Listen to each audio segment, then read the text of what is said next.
நமஸ்காரம். உங்கள் அன்பிற்கும் அபிமானத்துக்கும் வித்யாபுத்திர வியாராஜா குளத்தூர்லேருந்து பேசுகிறேன். இது என்னுடைய 334வது வீடியோ. இந்த அக்ஷர சக்தி பீடத்தில் எனக்கு கேப் 3 days. நான் எனக்கு உடல்நிலையும் சரியில்லை, வீடியோ எடுக்கிறவங்க ஊருக்கு போயிட்டார், நீ தான் வந்தார். ஸோ இந்த அக்ஷர சக்தி பீடத்தில் நம்ம பார்க்கக்கூடிய 36வது பீடம். இந்த 36 பீடத்துக்கு உள்ள எழுத்து நான். இப்போ அவளை பற்றி பார்க்க போகிறோம். ஸோ நோனந்த சக்தி தேவேஜி மத்த மாதுங்க சம்சிதா ஏகபக்தரா தடித் கௌரி தத்தே பக்த பராபாயந்த். சமஸ்கிருத மொழியில் 20வது மெய்யெழுத்து நா. இதற்குரிய அம்பியின் திருநாமம் நாரியா தேவின்னு சொல்லியிருக்கு. ஏன்னா அனந்த சக்தின்னு ஒரு பேருக்கு நாரியா தேவின்னு ஒரு பேர் இருக்கு. இவளுக்கு ஒரு தூய்மையான வெண்ணிறத்தில் ஒரு முகம், மேல் 2 கமல மலர்கள், தாமரை மலர் வச்சுட்ருக்கா.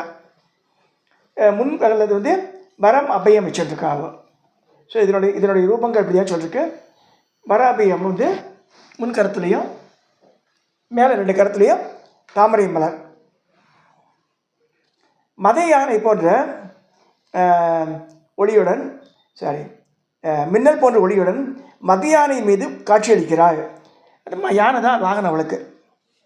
நகார தேவி சைவத்தில் மேஷனாகவும், வேணவத்தில் சௌரியாகவும், சாக்தத்தில் திருக்கை கலையாகவும் இருக்கிறாள்.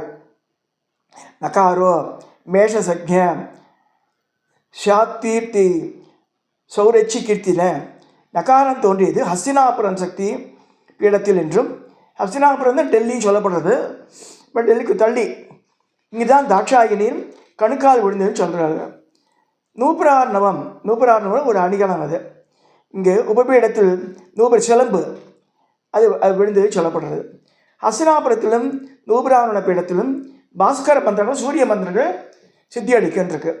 ஆதி காலத்தில் ஒரு நாட்டின் தலைநகராக திகழ்ந்த ஹஸ்தினாபுரம் பரந்த நிலப்பரப்புடன் விளங்கியது. மகாபாரத பீரியட்லாம் சொல்லாத. அம்பிகையின் கணுக்கால் விழுந்த இடம் ஹஸ்தினாபுரம் என்று மேருதந்திரம் குறிப்பிட்டாலும் அதன் எல்லைக்குள் இருந்த ஒரு பெரும் ஏரியில் தான் அது விழுந்தது சொல்லிருக்கு. அந்த ஏரி இப்படியே சுருங்கி அது குளமாகி குட்டையாகி கடலா மாறிடுத்து போன்றார். ஸோ அந்த ஏரிக்கரையை பிற்காலத்தில் காளி கோவில் எழுந்தது. நாளடைவில் இந்த ஏரியின் பரப்பு சுருங்கி இறுதியாக கிணறாக மாறிவிட்டது என்றும், இந்த கிணறும் இதை ஒட்டியுள்ள காளி கோவிலும் தான் இந்த பீட சக்தி சொல்லப்படுறார். ஸோ மகாசக்தி பீடமாக விளங்கும் இந்த கோவிலை ஸ்ரீதேவி கூப்புனா கிணறு, கூப் பத்ரகாளி மந்திர் என்கிறார்கள். கூப் என்றால் கிணறு. தேவியின் கணுக்கால் விழுந்த இடத்திலேயே இந்த கிணறு உள்ளதாக ஐதீகம். இந்த பீடேஸ்வரி நாமம் சாவித்திரின்னு சொல்லியிருக்கு. இவளுக்கு அனந்த சக்தி சொல்லியிருக்கு. இந்த இதில் அம்பாஜி கோவிலில் அனந்த சக்தி சொல்கிற சாவித்திரியின் பேர் இருக்கு. நாரியாதேவின்னு இன்னொரு பேர் இருக்குது. ஸோ இந்த பைரவருக்கு பேர் ஸ்தானம்னு அப்படியே தூணு மாதிரி இருக்கிறது. ஸோ அப்படி சொல்லியிருக்கு. உலக புகழ்பெற்ற குருக்ஷேத்திரத்தில் இந்த பெயரை கேட்டவுடன் நம் ஞாபகத்துக்கு வருது ஸ்ரீமத் பகவத்கீதையில் பகவான் கிருஷ்ணன் அர்ஜுனுக்கு உபதேசம் பண்ண இடம். இப்போ மகாபாரத யுத்தம் இந்த 18 நாள் நடந்த இடம் குருக்ஷேத்திரம் தான். ஸோ அப்படி என்ன அதில் ஃபேமஸ்ன்னு சொன்னேன். குருக்ஷேத்திரன்றது மகாபாரதத்துக்கு முன்னாடியே ஏற்பட்ட இடம் புரிஞ்சுக்கணும்.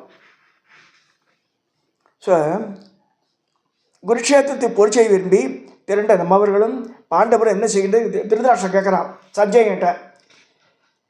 சஞ்சயன் அப்படியே is able to C TV பார்க்குற மாதிரி சொல்லி திருதராஷ்டிரன் கண்ணு தெரியாது அவனுக்கு. ஸோ அவனுக்கு எக்ஸ்பிளைன் பண்ணுற மாதிரி மகாபாரத்தில் சீன்ஸ் எல்லாம் வருது. ஹஸ்தினாபுரத்தின் தலைவனாக கொண்டு திறமையிட ஆண்ட பல ஆண்டுகள் ஆட்சி செய்தவன் ராஜகுரு என்ற பேரரசன். இவன் அசாமேடனின் மகனான ருட்சனின் பேரன், சம்பரனின் புத்திரன். குருவாகிய வியாழனின் அனுகிரகத்து பிறந்ததால் இவன் இந்த பெயரை அடைந்தானா. வியாழ பகவான் மூலமாக அவனுக்கு அந்த பேர் இருந்தது, ராஜகுருண்டு. சூரியகுல அரசனின் குருவான வசிஷ்டர் சூரியனிடம் சென்று அவன் மகள் தபதியை சம்பரனருக்கு கொடுக்க செய்கிறார்.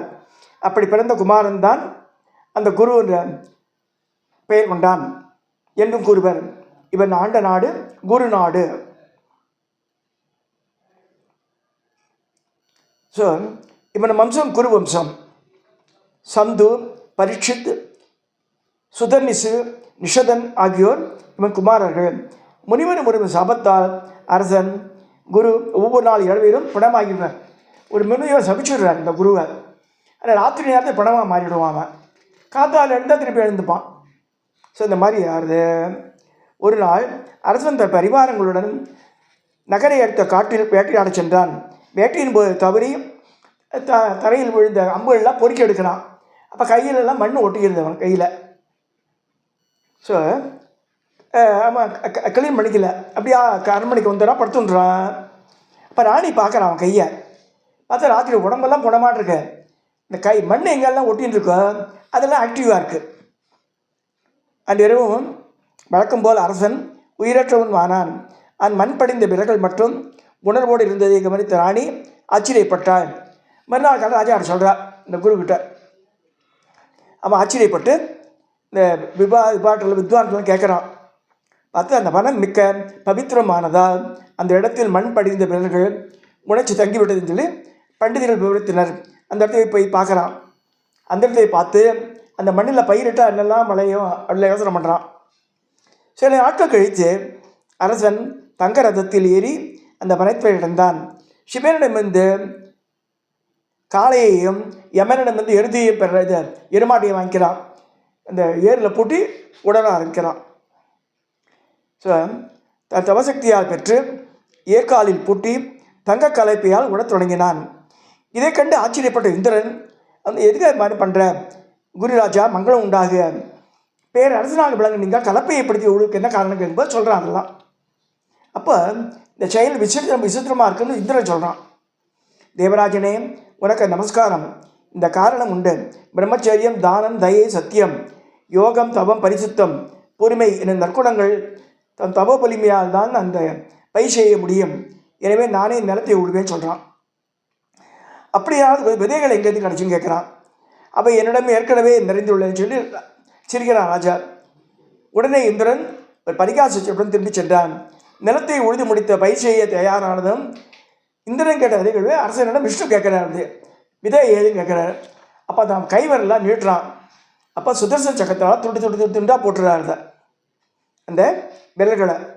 அந்த விதைகளை என்னிடம் கொடுத்தால் உன்னிடந்து நானே நிலத்தில் விதைக்கிறேன் என்றார் நாராயணன். அரசன் தன் வலக்கையை அவரிடம் நீட்டினான். அந்த கை விஷ்ணு சக்கராயத்தால் 1000 துண்டுகளாயின. இவ்வாறு தன் கரத்தை அர்ப்பணித்ததால் மகிழ்வுற்ற பகவான் குருவுக்கு வரமளிக்க முன்வந்தான். ஜெகநாதனே, அடிபணிந்த நமஸ்காரங்கள். நான் எவ்வளவு நிலத்தை உழுதேனோ அந்த பரப்பு முழுவதும் புண்ணியத்தலமாக தர்மக்ஷேத்திரமாக மாற வேண்டும். இந்த க்ஷேத்திரம் என் பெயரால் எப்போதும் இருக்குன்னு சொல்லி அவன் வரவாங்கிறான் இந்த குரு ராஜா. அதான் குருக்ஷேத்திரம் பேர் வருதுக்கு. அந்த இடத்துல செய்கிறதுல எல்லா காரியமும் நல்ல 1000 மடங்கு பலங்கள் கிடைக்கிறதுனால மகாபாரத பூரா அப்பா சிட்டியில் வச்சுக்கலையா அந்த ராஜாவும்.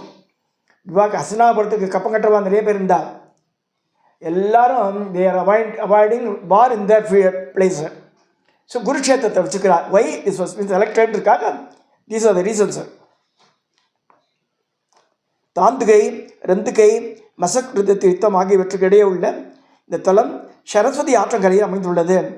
சரஸ்வதி நதி பூமிக்கு அடியில் பாயிறது, வெளியில் தெரியாது, சில இடத்துலாம் தெரியாது. பிரம்மவேதி, சமஞ்ச பஞ்சகம், ராமகிருதியம், பிருகுதேசம், ஆரியாவர்த்தம் என்ற பெயர்களால் அழைக்கப்பட்டிருந்தது. குருக்ஷேத்திரத்தில் சரஸ்வதி, திருஷ்வதி நதிகளுக்கு இடையே அமைந்துள்ளது.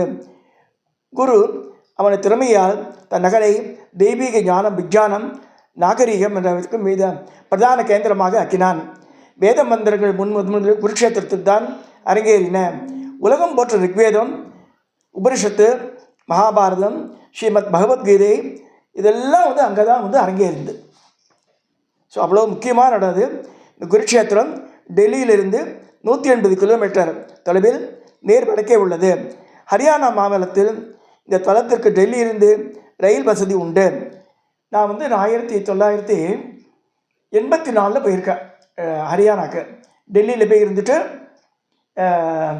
இதுக்கு போனோம், ஹரியானாக்கு போனோம். என் ஃப்ரெண்டு இருந்தாங்க. கர்ணன் ஆண்ட இடம் அது. ஸோ அவன் கூப்பிட்டான்னு சொல்லிட்டு போயிருந்தேன் நான். ஸோ அப்படி போகும்போது பஸ்ஸு தான் அப்படியே கச்ச கச்ச கச்ச கச்ச.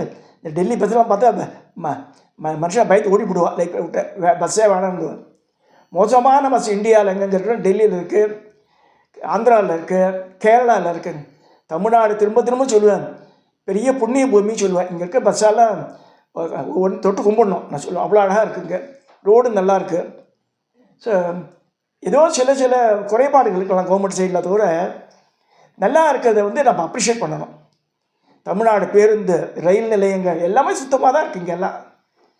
ஸோ இந்த மாதிரிலாம் இல்லை. கேபிட்டல் சிட்டின்னு சொன்னாலும் லட்சணம் அங்கே போய் பார்க்கணும், நாடுறது. ஸோ இங்கெல்லாம் அப்படி நம்ம கண்ணாடி ஆடிட்டு இருக்கு நம்ம ஊர்லாம்.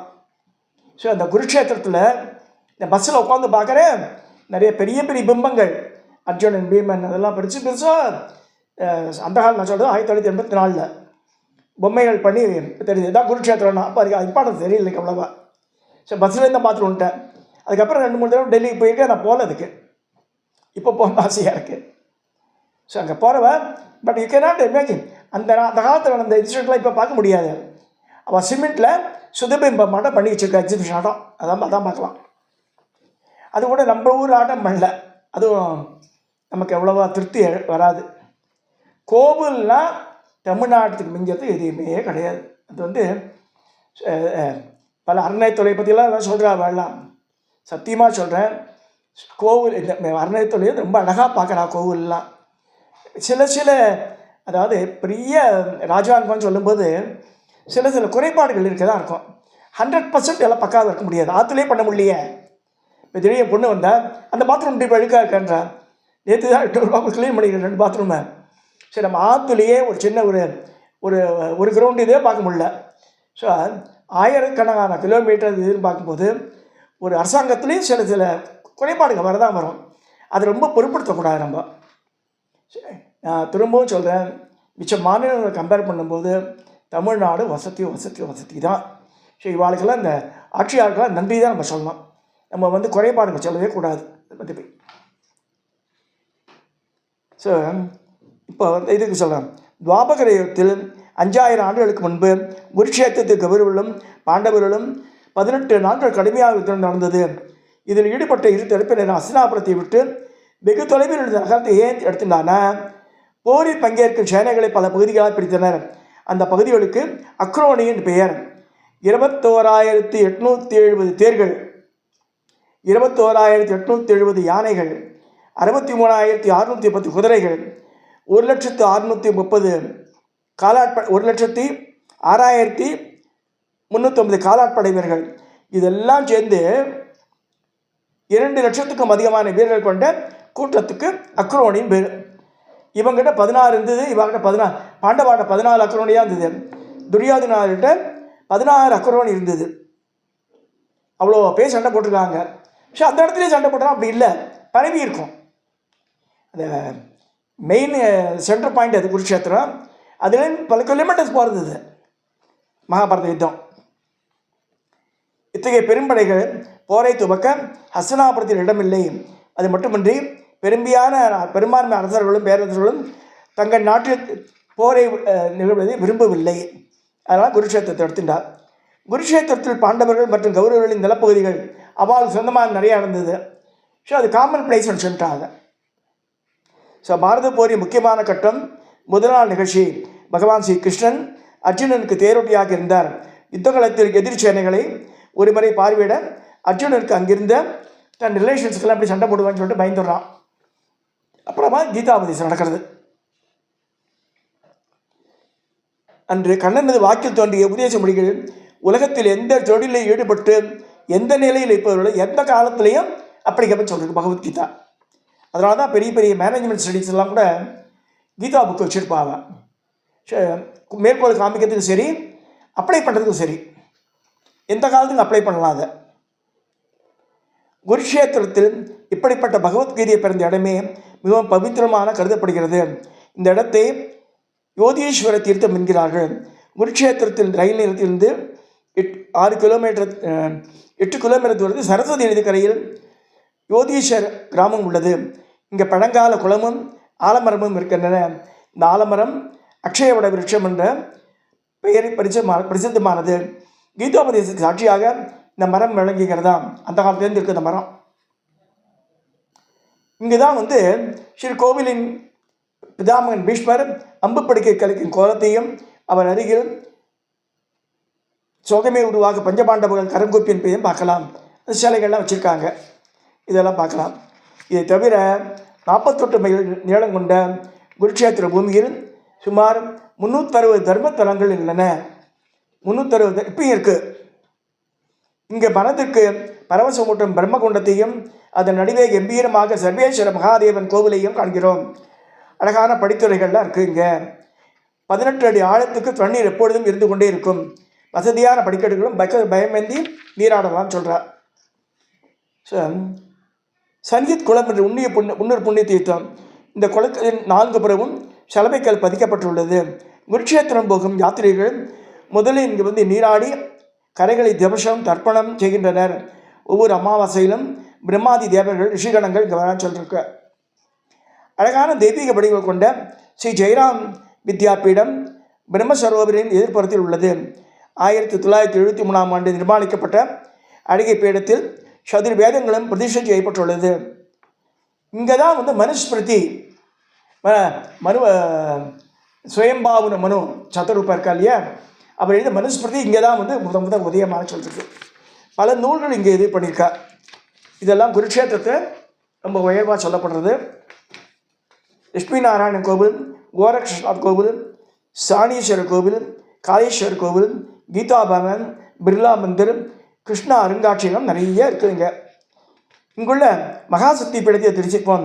ஸ்ரீதேவி பத்ரகாளி இந்த கணத்துக்கு பக்கம் சொன்ன இல்லையா, அதை வந்து குருட்சேத்திர நகரில் ஜான்சா சாலையில் உள்ளது. கோவிலை சுலபமாக அடையலாம். ஒரு அலங்கார வளைவு வச்சுருக்கா போகிறதுக்கு, அந்த இடத்துக்கு போகிறதுக்கு. செந்தூரம்பூரிய வாசல் அம்பாள் வந்து 2 கையோடு இருக்கா. காலபைரவர் கோவில் இருக்குங்க. வர அபய முத்திரைகள் தாங்கி 2 கரங்களுடன் திகழும் பத்ரகாளியின் இடது பாத்தில் கீழே படுக்க நிலை சிவன் இருக்கார். அதை பார்க்கலாம். அம்பிகைக்கு அருகில் ஒரு வெள்ளி சூளை வைக்கப்பட்டுள்ளது. செந்தூர கணபதியும் கருமையான காலபைரவரும் அன்னையின் இருபுறம் காட்சியளிக்கின்றனர். இந்த கோவிலில் லட்சுமி, சரஸ்வதி, சிவலிங்கம் மற்றும் தெய்வ ரூபங்களும் உள்ளன. மகாவராகி நவராத்திரி, ஆஷாட நவராத்திரி, சாரதா நவராத்திரி, ராஜமாதங்கி நவராத்திரி, மத்திய லலிதாம்பிகை நவராத்திரி எல்லாம் வந்து 4 நவராத்திரிகளோடு தீபாவளியிலும் கோலாகலமாக பூஜையெல்லாம் நடக்கிறதுன்னு போட்டிருக்கா. இந்த இடத்துல வந்து பல பேர் நேர்த்தி கடலாம் வச்சுட்டு அங்கே பூர்த்தி செய்யலான்னு சொல்லப்படுறது. இப்போ ஏற்பட்டது உன்னதமான க்ஷேத்திரம். டெல்லிக்கு போகிறோம், கட்டாயம் பார்த்துட்டு வரணும் குருக்ஷேத்திரத்தை.